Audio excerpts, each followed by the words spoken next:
si kastoo qofkaa dhumay hanka kaga dhaawaco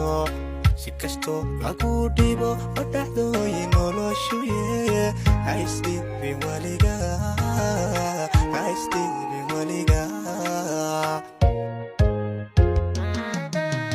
si kastoo qofkaa dhumay hanka kaga dhaawaco si kastoo lagu dhibo oo dhacdooyin noloshuye ha isdhiibin weligaa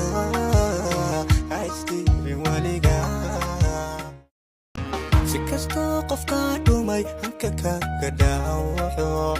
si kastoo lagu dhibo oo dhacdooyin noloshuye ha isdhiibin weligaa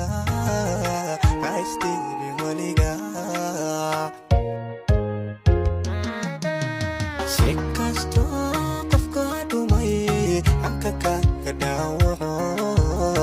si kastoo lagu dhibo oo dhacdooyin noloshuye